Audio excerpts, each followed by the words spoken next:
산상보훈을 우리가 함께 말씀을 살펴보고 있습니다. 서기관들과 바리새인들의 잘못된 율법 이해를 책망하시고 율법의 참뜻을 해설하시는 예수님의 교훈을 살펴보고 있습니다. 우선 율법은 단순히 우리의 행동만을 제한하고 지적하는 그런 뜻이 있는 것이 아니라 우리 마음의 분노, 악의, 미움, 음욕 여러 가지 우리의 마음을 어거한다는 사실을 꼭 기억할 수 있기를 바랍니다. 더 나아가 하나님께서 우리에게 율법을 주신 의도는 단순히 그저 이웃의 생명을 빼앗지 않는 정도 혹은 부부의 정절을 지키는 정도 거기에서 더 나아가서 적극적으로 이웃을 보호하고 사랑하도록 하시기 위함입니다. 물론 이전에 우리가 항상 기억해야 할 것은 우리가 얼마나 그 하나님의 요구 앞에서 참 부패하고 무능하고 참 능력이 없는가 그 사실을 먼저 아는 것이 중요합니다. 말씀이 우리에게 요구하는 것, 우리가 참 그 말씀에 따라 살기에 부족한 자들이라는 사실을 먼저 아는 것. 하지만 그것을 알고 하나님의 그 적극적인 의도까지 우리가 나아가는 그런 태도를 가져야 된다는 사실을 꼭 기억하실 수 있기를 바랍니다.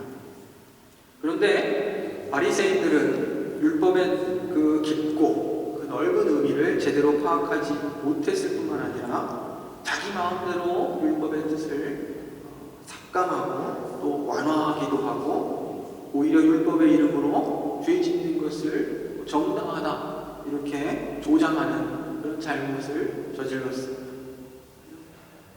이혼을 막으려고 주신 법을 가지고 오히려 이혼을 쉽게 하려고 사용하는 그런 모습이 있었고, 마가복음에 등장하는 부모를 공경하라 하신 그 계명을 가지고 오히려 부모 공경의 의무를 벗어버리려고 하는데 이용했다 이런 뜻입니다. 악한 것이죠.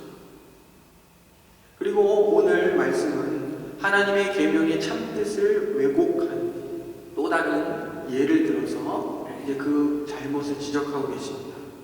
우리가 함께 읽은 것처럼 보시면 또 옛사람에게 말한 바가 헛맹세를 하지 말고 내 맹세한 것을 주께 지키라 하였다는 것을 너희가 들었으나 나는 너희에게 이르노니 도무지 맹세하지 말지니 하늘로도 말라 이는 하나님의 보좌이며 땅으로도 말라 이는 하나님의 발등상이며 내 머리로도 말라 이는 내가 한터럭도 희고 검게 할 수 없으니.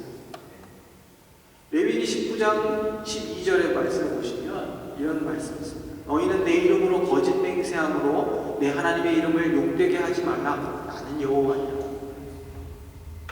신명기에는 또한 이러한 말씀이 있습니다. 23장 21절에 내 하나님 여호와께 소원하거든 갚기를 더디하지 말라. 내 하나님 여호와께서 반드시 그것을 내게 요구하시니 더디면 내게 죄를. 이렇게 기억합니다.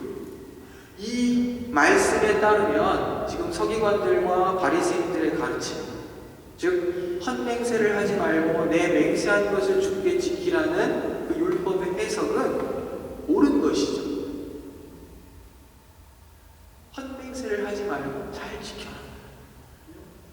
틀린 것이 없는 듯 보입니다. 그런데 문제는 뭐예요? 예수님께서 오늘 말씀하시기를 이러한 서기관들의 가르침과 달리 나는 너희에게 이르노니 도무지 맹세하지 말지니 지금 이렇게 말씀하시고 계십니다.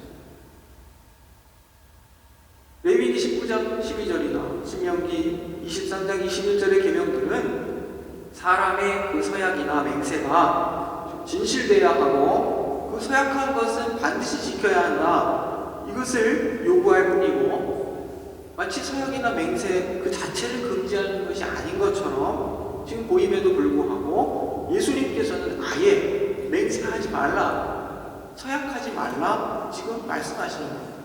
왜 예수님께서 서약하지 말라 하십니까? 우리가 이것에 궁금증을 가지고 말씀을 보아야 합니다.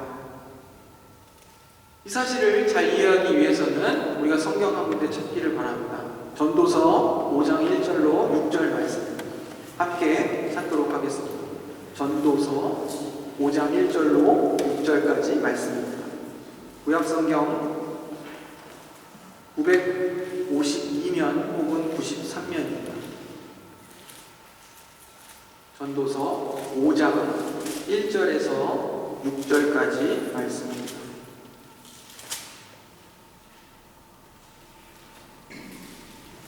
찾으신 줄 알고 제가 공독했습니다. 너는 하나님의 전에 들어갈 때에 내 발을 삼갈지어다. 가까이 하여 말씀을 듣는 것이 우매자의 제사 드리는 것보다 나으니 저희는 악을 행하면서도 깨닫지 못함이니라. 너는 하나님 앞에서 함부로 입을 열지 말며 급한 마음으로 말을 내지 말라. 하나님은 하늘에 계시고 너는 땅에 있음이니라. 그런즉 마땅히 말을 적게 할 것이다. 일이 많으면 꿈이 생기고 말이 많으면 우매자의 소리가 나타나느니라. 내가 하나님께 서원하였거든 갚기를 더디게 말라. 하나님은 우매자를 기뻐하지 아니하시나니 서원한 것을 갚으라. 서원하고 갚지 아니하는 것보다 서원하지 아니하는 것이 나으니 내 입으로 내 육체를 범죄케 말라. 사자 앞에서 내가 서원한 것이 실수라고 말하지 말라. 어찌 하나님으로 내 말소리를 진노하사 내 손으로 한 것을 멸하시게 하랴. 여기까지 보겠습니다. 이 전도자의 말을 좀 잘 생각할 필요가 있어요. 이 말씀은 한마디로 하나님 앞에서 인간이 어떤 존재인가를 일깨우는 그런 내용입니다. 하나님은 하늘에 계시고 너는 땅에 있습니다. 하나님께서 네가 닿을 수 없는 저 높은 하늘 곧 초월의 영역에 계신 분이요 너 인간은 그가 지으시고 다스리시는 땅에 있는 미물과 같은 존재다. 이렇게 하나님과 그 앞에서 인간이 어떤 존재인가 일깨우고 있습니다. 이렇게 높으신 하나님 앞에 있는 내 위치가 어떠함을 잘 알아서 그것을 잘 깨달아서 겸손히 행할 것을 지금 권고하는 그런 말씀입니다. 그리하여 하나님의 성전에 들어갈 때에 발을 삼갈 것이요 그 앞에서 겸비하여 그의 말씀에 귀를 기울일 뿐 하나님 앞에서 함부로 이렇습니다 저렇습니다 저렇게 하겠습니다 이렇게 하겠습니다 말을 내지 말라고 지금 말하고 있습니다. 이렇게 하리라 저렇게 하리라 이렇게 하면 좋고 또 저렇게 하면 좋지 않을까? 온갖 생각과 어떤 바램과 꿈을 쏟아놓다 보면 어떻게 됩니까? 반드시 어리석고 미련한 생각과 그 뜻을 하나님 앞에서 망령되이 발설하게 될 것이다. 그렇게 지금 얘기하는 겁니다. 그렇기 때문에 그분 앞에서 말을 줄여야 할 것이다. 극히 그 말할 때에는 조심해야 한다. 지금 말하는 것이다. 이런 가르침을 구체적으로 설명하기 위해 지금 든 예가 서원이라는 것입니다. 서원이라는 것은 하나님 앞에서 내가 이렇게 하겠습니다. 저렇게 하겠습니다. 약속하는 것이죠. 그런데 전도서는 바로 이런 서원에 있어서 하나님 앞에서 말을 내는 일에 조심하고 그 말을 아낄 것을 지금 권하고 있는 것입니다.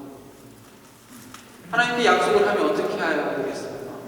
그 약속을 속히 지켜야 되겠죠. 그런데 그것을 지키지 못할 사정이 되면 어찌 되겠는가? 그럴 바에는 차라리 서원하지 않는 것이 낫지 않느냐. 내가 하나님 앞에서 함부로 가볍게 이렇게 하겠다 저렇게 하겠다 말을 내고 나서 그 말을 스스로 지키지 못하면 그때 가서 하나님의 사자 앞에서 이렇게 얘기한다는 것이죠. 내가 실수로 잘못 서원했습니다. 그때는 제가 생각이 짧았습니다. 이렇게 변명한다고 그 변명이 통하겠느냐? 어찌 스스로 경솔한 말로 자신을 올가매는 올무가 되게 하려는가? 공연히 경솔할 말을 내어서 하나님으로 내게 진노하게 하시겠느냐? 지금 전도자가 이렇게 말하는 것입니다. 그렇다면 서원을 단순히 경솔하게 하는 것, 그것에 대해서만 경계하는가? 그러면 잘 신중하게 진중하게 어떤 하나님 앞에 서약하고 그것을 잘 지키면 되지 않겠느냐 이렇게 생각할 수 있겠죠. 얼핏 보면 그죠? 그 경솔함을 서원에 있어서의 경솔함을 책망하고 경계하는 것처럼 볼 수 있습니다.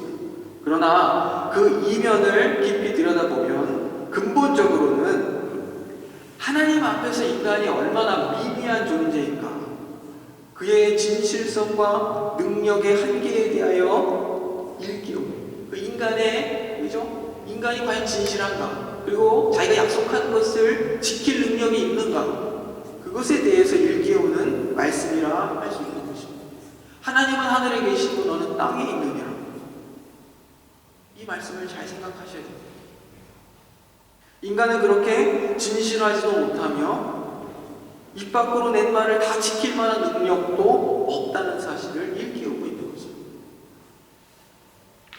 사람이 이렇게 부패하고 무능한 자임에도 불구하고 이 사실을 염두에 두지 않고 함부로 하나님 앞에서 이렇게 하겠습니다, 저렇게 하겠습니다, 이렇게 말을 내어서 되겠는가? 지금 그것은 참으로 어리석은 일이라 지금 전도자가 말하는 것입니다. 서원에 대한 전도서의 이 가르침을 배경으로 우리가 함께 읽은 마태복음의 본문을 파악하려 할 경우에 이제 비로소 그 뜻이 잘 이해될 수 있습니다. 바리새인의 그 서원에 대한 해석이 어디서부터 잘못되었는지, 그리고 예수님께서 왜 맹세를 하지 말라 하셨는지 그 참뜻이 드러나는 것입니다. 예수님의 가르침이 이 전도서의 내용과 일치하고 있기 때문입니다.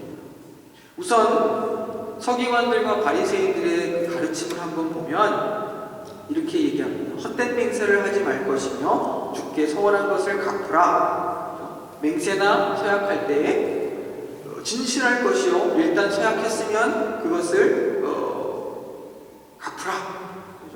이 가르침을 지금 그들이 주고 있습니다. 하지만 이 가르침은 먼저 무엇을 전제합니까? 사람이 진실할 수 있고 그 약속한 것을 지킬 능력이 있다는 것을 전제로 지금 바리새인과 서기관들이 가르치는 겁니다. 즉 인간에 대한 신뢰를 바탕으로 이런 율법의 해석을 하고 있는 것이죠. 사람이란 진실하고자 하면 참으로 진실할 수 있고, 또한 마음만 먹으면 그가 약속한 것을 실행할 수 있다는 생각, 인간의 그 진실성과 능력에 대하여 신뢰하는 그 전제 위에서 지금 가르치는 겁니다. 하지만 전도서는 인간이 진실하지도 않고 자기 입으로 낸 말을 지킬 능력도 없는 부패하고 무력한 그런 존재라는 사실을 일깨우고 있습니다. 이런 가르침을 통해서 레위기 우리가 읽은 19장 22절에 너는 내 이름으로 거짓 맹세함으로 내 하나님의 이름을 욕되게 하지 말라 하는 여호와니라, 이 말씀은 단순히 서약할 때 진실하게 하라 이것이 아니라는 겁니다. 그보다는 오히려 인간의 부패한 성품, 내 거짓됨을 제대로 알지 못하고 함부로 하나님 앞에 맹세하였다가 결국 그 거짓말이 탄로나게 되면 내 자신은 물론이거니와 하나님의 거룩한 이름이 모욕당할 것이니 그 책임을 어떻게 감당하겠느냐, 지금 이렇게 묻고 있는 것입니다. 일반적으로 사람들이 얘기하죠. 내 양심을 걸고 맹세한다. 내가 하늘을 두고 맹세한다. 어떤 느낌이 드십니까? 제가 설교 전에 제 양심을 걸고 이 말씀이 진리라고 제가 말하겠습니다. 제가 하늘을 두고 맹세하고, 그러면 어떤 생각이 드시겠어요? 앉아 계시는 여러분께서 윤 목사 거짓말하는 거 아니야? 그러시지 않겠습니까? 왜 안 하던 말씀을 하실까? 그죠? 오늘 특별히 더 센 거짓말을 하는 거 아닐까?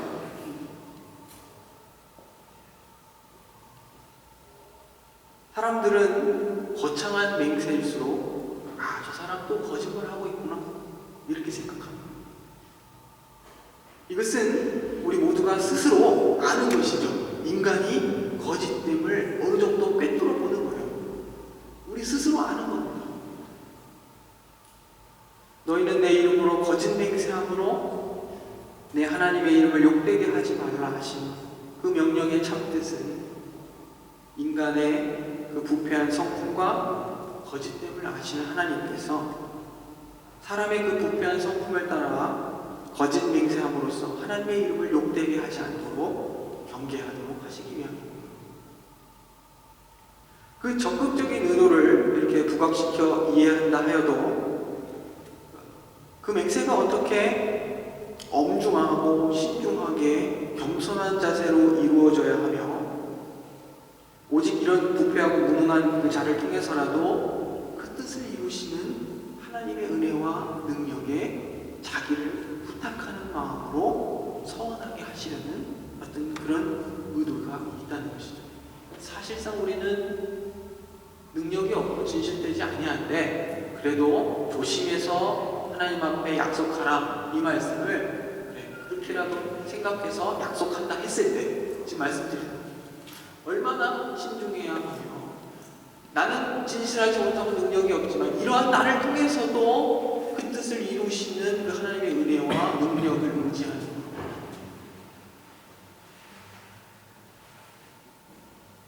내 하나님 여호와께 서원하거든 갚기를 더디하지 말라. 내 하나님 여호와께서 반드시 그것을 내게 요구하시리니 더디면 내게 죄인이라 이런 말씀이 있었죠. 이 계명 역시 단순히 내가 서원한 것은 반드시 갚으라, 내가 약속한 것을 이행하라 그 이상의 뜻을 가지고 있습니다. 인간은 자기 입 밖으로 낸 말을 실행할 능력이 없는 그런 사람들입니다. 예수님께서 지적하신 대로 머리토록 한 올도 희고 검게 할 수 없는 그러한 무능한 우리들입니다. 그러한 무력한 우리들입니다. 능력의 한계가 있는 이런 무능한 인간이 하나님 앞에서 이렇게 하겠다 저렇게 하겠다 서약하는 것이 얼마나 큰 교만이 있냐 지금 묻고 있는 것입니다. 서원한 것은 갚지 않을 경우에 어떻게 돼요? 그것이 죄가 된다 이렇게 말씀하십니다. 그가 책임을 져야 한다 가르치신 것은 서원하는 것은 이행해야 한다는 뜻 이외에도 서원하는 일에 있어서 인간이 자기 자신의 그 연약함을 깊이 인식해야 한다는 것을 지금 가르치시는 것입니다. 이처럼 우리들은 우리 자신의 그 무능함 이것을 깨닫고 서원하는 일에 있어서 극히 신중하고 겸손해야 됩니다. 두 가지를 말씀드립니다. 우리 참 진실되지 못하다. 또 하나는 어떻습니까? 우리는 참 능력이 없다.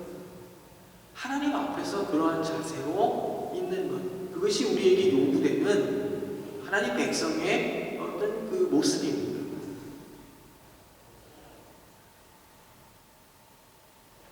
당시에 그 유대인들이 범했던 잘못을 보면 어이없는 것들이 많습니다.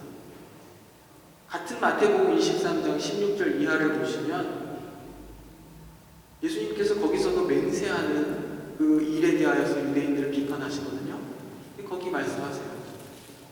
이 사람들이 성전으로 맹세하는 것을 어겨도 되는데 성전 안에 금으로 맹세하면 꼭 지켜야 돼요.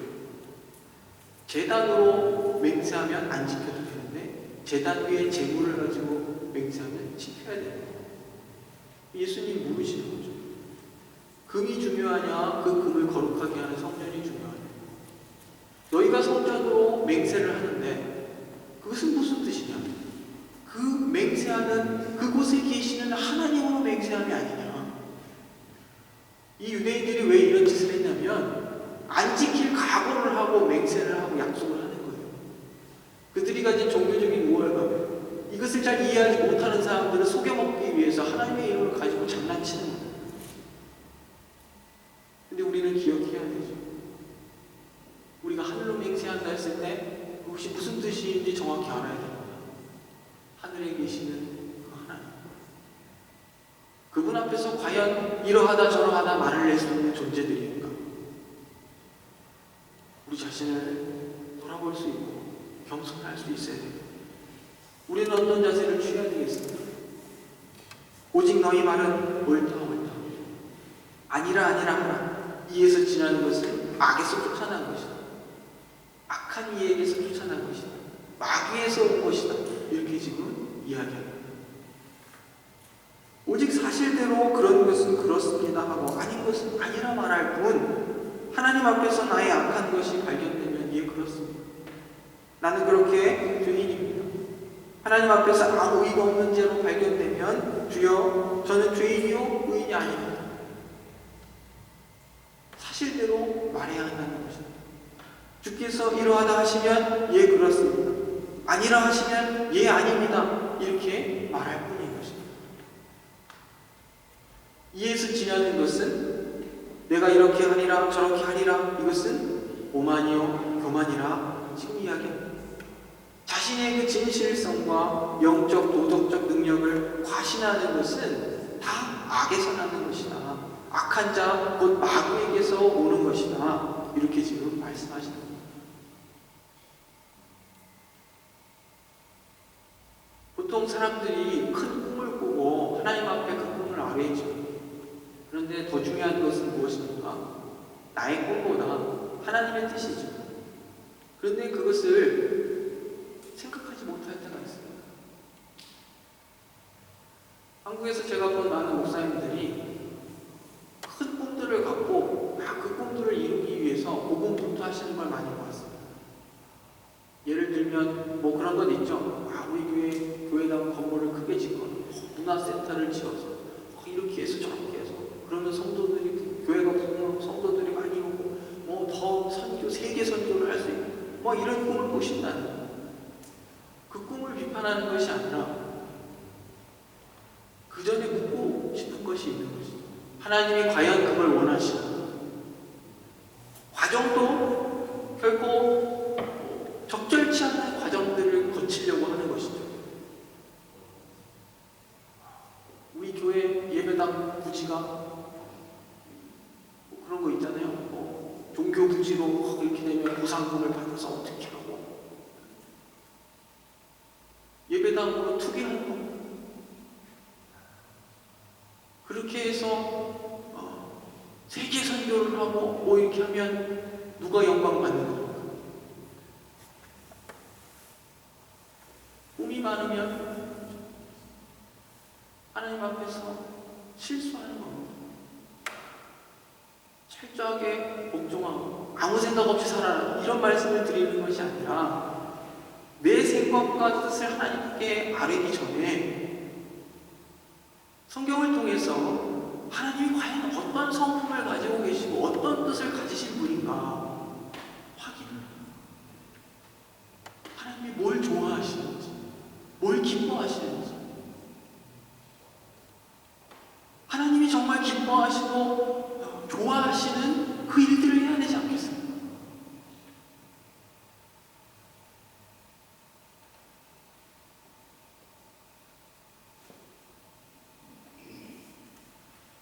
하나님께서 그분의 계명을 주실 때에는 깊고 넓은 뜻이 있습니다.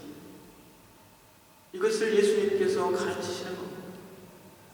그분께서 율법을 주신 목적은 율법의 참 의도는 그것을 참되게 실행해서 의에 이르라는 것. 하지만 우리가 부유한 자들이죠. 의에 이를 수 없는 자들입니다. 하나님의 계명 앞에 서면 항상 벌거벗겨진 것처럼 우리의 죄인됨만이 드러날 뿐입니다. 먼저 그렇기 때문에 우리의 부패한 성품과 무능함을 지적하고 드러내시려는 목적이 있습니다. 하나님 앞에서 항상 당당하면 문제 있는 겁니다. 늘 그분께서 우리의 그 죄인됨에도 불구하고 은혜로 대하시고 한없는 은혜로 우리를 인내하고 참으시고 사랑하시고 책임지시고 우리 편에 서시고 우리를 인정하시고 칭찬하시는 그분이기 때문에 그저 당당하게 서는 것이지 그리스도의 공로를 의지해서 그런 것 없이 그냥 당당하면 제대로 된 신앙이 아닌 거예요.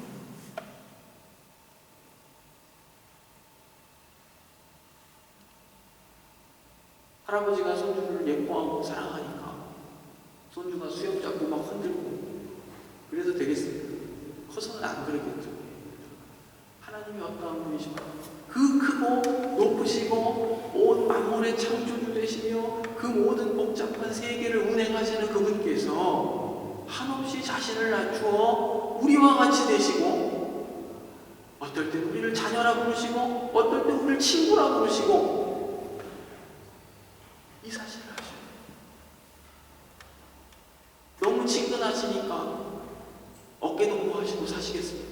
하나님과 하나님 설득해서 내 뜻으로 바꾸실 수 있겠습니까? 하나님은 하나님이십니다. 그분은 하늘에 계시고 우리는 땅에 있는 자들. 이제 우리 스스로 우리에게 물어야 됩니다. 우리는 과연 하나님께서 하늘에 계시며 우리는 땅에 있는 자들임을 바르게 인식하고 살고 있는가? 하나님을 정말 경외하는가?